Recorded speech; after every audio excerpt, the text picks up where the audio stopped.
Why do we still live in a world where a black woman, high-ranking, accomplished, and powerful, can be pulled over by the police and held at gunpoint? Not just any black woman, but an FBI director. Think about that for a second. A person whose job is to uphold justice herself becomes the victim of injustice. How does this happen in 2023? In a small town in America, it unfolded like something out of a nightmare. She was driving home after a long day at work, her mind on family dinner plans, when blue lights flashed behind her. The next thing she knew, guns were drawn, voices shouted, and everything spiraled into chaos. What should have been a routine traffic stop turned into a terrifying ordeal because of one simple truth. She wasn't seen as who she really was, a respected leader, but instead reduced to a stereotype. If you are enjoying this story, let me know where you're watching from in the comments, literally anywhere in the world. Also, hit that subscribe button to stay updated, and drop your thoughts below. Your voice matters. Thanks for being here. Now here's the kicker. The officer involved didn't last long. He went to jail shortly afterward, sparking debates across the nation. But the real question isn't whether he got punished, it's why this happened in the first place. And more importantly, how many other stories like hers never make headlines. Let's talk numbers for a moment. Studies show that black drivers are 20% more likely to be pulled over than white drivers in some areas. 20%. That's not a coincidence, it's a pattern. And patterns don't fix themselves, they need people to call them out. People like you. So what do you think? Was this just a bad apple case, or does it reflect deeper problems within law enforcement? Experts say racial bias isn't always intentional, but its effects are very real.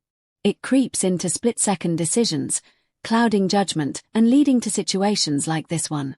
This story isn't just about one woman or one officer, it's about all of us. Because when someone with so much authority can't escape prejudice, imagine what happens to those without a badge or title. This is your chance to weigh in. Do you believe things are getting better, or do they feel stuck? Share your thoughts in the comments below. Your voice matters.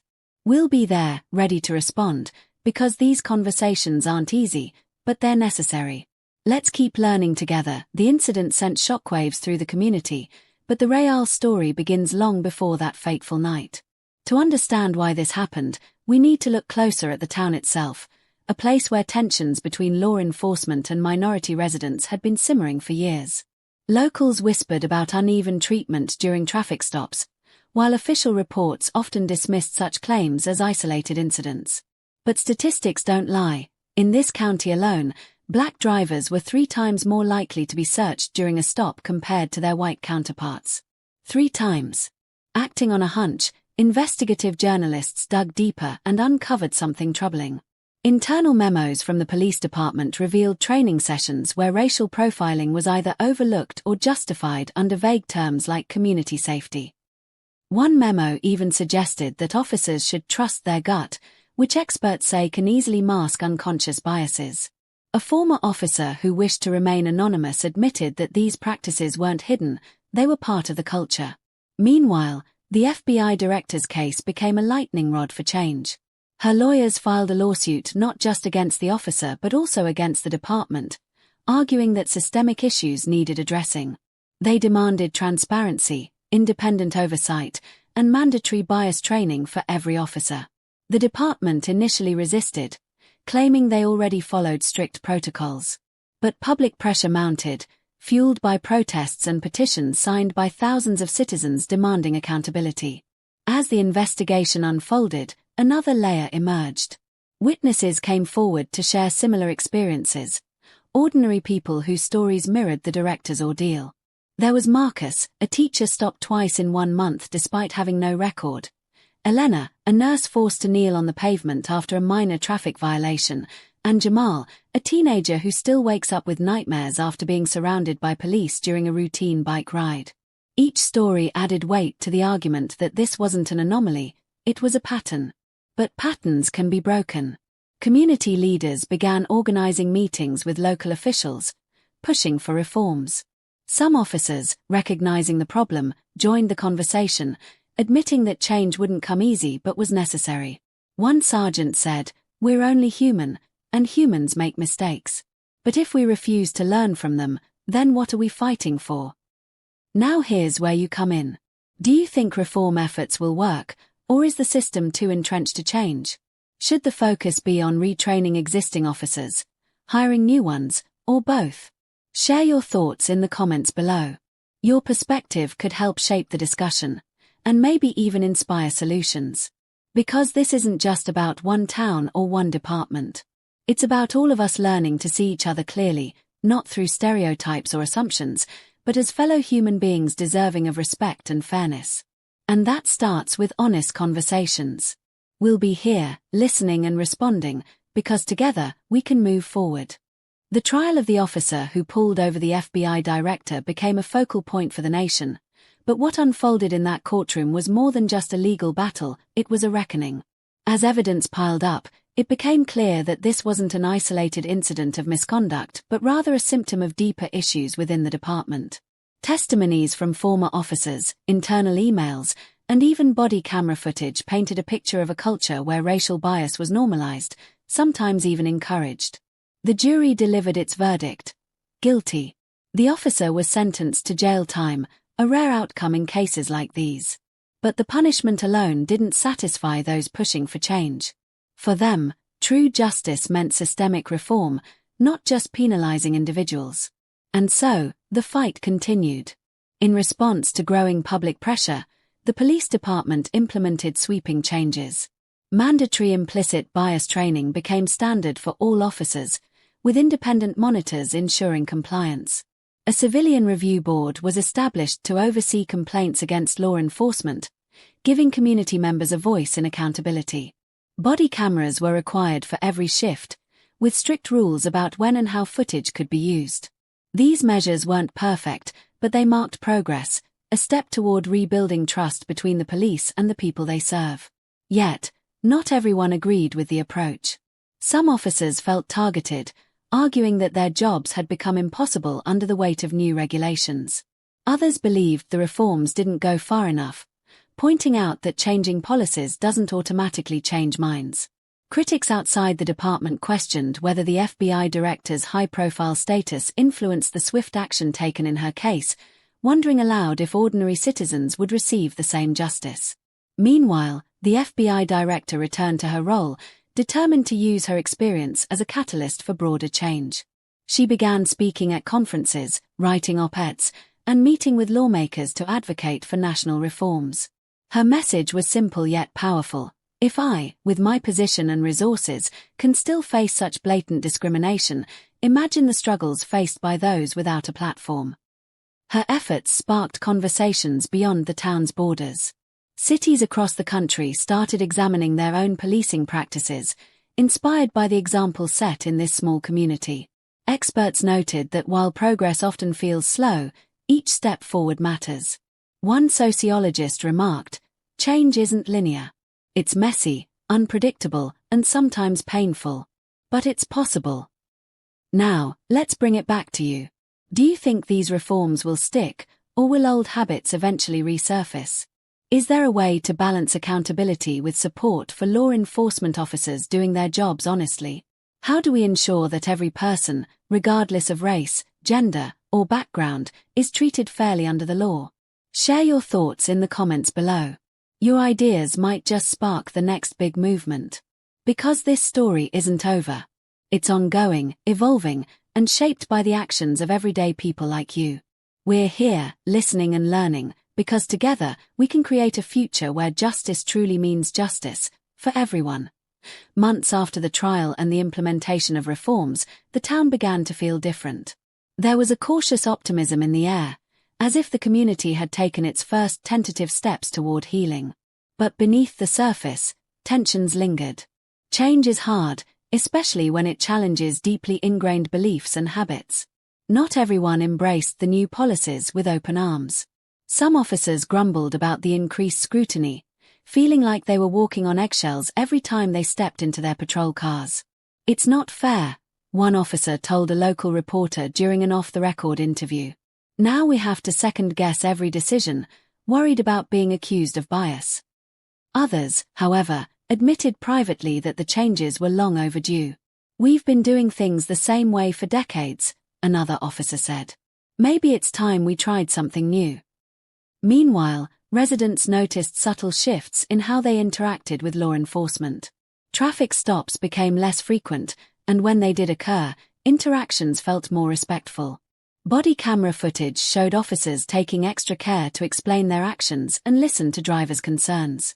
For many, these small changes added up to a sense of progress. Yet, skepticism remained among those who'd suffered under the old system. "I'll believe it when I see consistent results over time," said Elena, the nurse who had once been forced to kneel on the pavement. Her words echoed the sentiments of others who worried that reform might falter without sustained effort. The Civilian Review Board, tasked with holding officers accountable, quickly became a focal point for both praise and criticism. In its first year, the board investigated dozens of complaints, resulting in several disciplinary actions against officers. Some praised the board for its transparency, while others accused it of being too lenient or too harsh, depending on their perspective. One high-profile case involved an officer suspended for using racial slurs during a heated argument with a suspect. The incident sparked heated debates in the community, with some calling for the officer's termination and others defending him as a good cop who made a mistake. Amidst the turmoil, the FBI director continued her advocacy work, traveling to other cities to share her story and push for similar reforms elsewhere. She spoke at universities, community centers, and government hearings, urging leaders to confront systemic racism head-on. "This isn't just about one town or one department," she often said. "It's about recognizing that bias exists everywhere and committing to dismantling it wherever we find it." But even as she inspired change elsewhere, she faced challenges closer to home. Critics accused her of using her position to advance a personal agenda, questioning whether her influence had skewed the reforms in her favor. Others defended her, arguing that her experience gave her unique insight into the problem. "She knows what it feels like to be dehumanized by the very people sworn to protect her," one supporter said. "That makes her voice invaluable." As the years passed, the town slowly transformed. Data showed a significant decrease in racial disparities during traffic stops, though gaps still existed. More minority candidates joined the police force, bringing fresh perspectives to the department. Community policing initiatives, which encouraged officers to engage with residents outside of enforcement situations, fostered stronger relationships between law enforcement and citizens. Still, the journey wasn't without setbacks. Budget cuts threatened some of the newly implemented programs, forcing tough decisions about priorities. And while most officers adapted to the changes, a few resigned rather than comply with the stricter standards. Yet, through it all, the community persevered, driven by a shared vision of justice and equality. So, where do we go from here? Is this town's story a blueprint for success, or a cautionary tale about the complexities of reform? How do we ensure that progress continues, even when the spotlight fades? Share your thoughts in the comments below. Your ideas could help shape the next chapter in this ongoing narrative. Because the fight for fairness doesn't end with one verdict. Years passed, and the town became a case study for other communities facing similar issues. Scholars, activists, and policymakers visited to learn from its successes and failures. The transformation wasn't perfect, but it was undeniable. Relationships between law enforcement and residents improved, trust began to rebuild, and the once divisive town became a symbol of what could happen when people chose dialogue over division. But progress came with growing pains. Some officers who initially resisted reforms later embraced them, realizing the new approach made their jobs easier. "When people trust you," one veteran officer reflected, "they're more likely to cooperate. It's a win-win." Others remained skeptical, clinging to old ways. This internal tension mirrored the broader societal struggle. How do you reconcile the past with the present without losing sight of the future? The Civilian Review Board, now a cornerstone of town governance, expanded its role beyond investigating complaints. It proactively gathered feedback through town halls and surveys, uncovering lingering concerns like racial profiling in schools and housing discrimination. Realizing justice required addressing systemic inequities, the board partnered with local organizations to tackle these challenges holistically. Meanwhile, the FBI director's advocacy work reached new heights. She co-founded a national coalition to reform law enforcement, uniting leaders from diverse backgrounds. Her story inspired others, including a young woman who once felt unfairly targeted by police. She showed me that change is possible, she said. Yet, reminders of the ongoing struggle persisted. A viral video showed a white officer in another state using excessive force against a black man. The footage reignited national debates, underscoring that while progress had been made in some places, much work remained. The FBI director addressed the incident, her voice steady but tinged with frustration. "We've come so far," she said, "but this shows us we cannot afford to let up. Change is fragile." In response, the coalition launched initiatives to sustain momentum. Educational programs on implicit bias, media campaigns to counter harmful stereotypes, and federal policy advocacy. Resistance remained. Critics claimed reformers ignored economic and social factors contributing to inequality. Others accused them of undermining law enforcement. The FBI director countered, "It's about balance.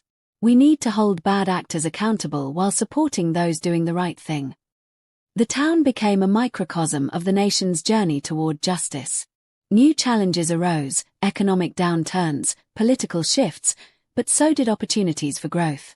Younger generations, raised in an era where conversations about race and equity were normalized, brought fresh perspectives. They questioned outdated systems, demanded transparency, and refused to settle for anything less than equality. Do you think this kind of change can truly last, or will history repeat itself? Is reforming institutions enough, or must we address deeper societal attitudes? How do we ensure future generations inherit a world where justice isn't just a goal but a reality? Share your thoughts in the comments below, because the fight for fairness isn't a destination, it's a journey. The town's journey wasn't just about fixing a broken system, it was about reimagining justice. Over time, the community saw their efforts as part of a larger tapestry of change. Schools implemented restorative justice programs. Businesses partnered with law enforcement to provide job training for at-risk youth. Neighborhood watch groups hosted meet and greets with officers, bridging gaps between residents and those sworn to protect them. Perhaps the most profound shift came in how people talked about race and identity. Conversations that once felt taboo became normalized. Parents taught children about racism's history, not to dwell on it, but to understand its roots and build a better future. Community leaders organized workshops where people shared personal stories, fostering empathy. One elderly resident, who had lived through segregation, said, "I never thought I'd see the day when we could sit down and talk openly about this. It gives me hope." Still, challenges remained. Economic inequality persisted, disproportionately affecting minority communities. Underfunded schools, limited healthcare access, and inadequate housing reminded activists that systemic inequities extended beyond policing. "Reform is important," one organizer said, "but if we don't address root causes, we're only treating symptoms." The FBI director, now retired but still advocating for change, reflected on these lessons. "Change isn't linear," she said at a national conference. "There will be setbacks. But the key is perseverance." Her words resonated nationwide, inspiring others to act. A movement gained momentum, fueled by grassroots efforts and social media. Hashtags like #JusticeForAll and #ReimagineSafety trended globally, uniting people around a common cause. Yet, opposition grew. Critics claimed dismantling traditional systems would lead to chaos. Others dismissed the push for equity as divisive. These debates forced advocates to refine their strategies. One young activist put it best, "Unity doesn't mean ignoring our differences. It means embracing them, learning from them, and working together to build something stronger." The town became a beacon of possibility, not because perfection was achievable, but because striving for it was worth the effort. New leaders emerged, carrying forward the lessons of the past, the hopes of the present, and the dreams of the future. So, what do you think? Is transformation possible everywhere? Or does it depend on unique circumstances? Can racism ever be fully eliminated? Or must we learn to manage it? How do we sustain momentum when the road ahead seems long? Share your thoughts in the comments, Because the fight for fairness isn't just about changing laws or policies, it's about changing hearts and minds. That takes patience, persistence, and a willingness to engage in difficult conversations. This story isn't over. It's ongoing, shaped by everyday people like you. Let's keep building a future where justice isn't just a word, it's a reality.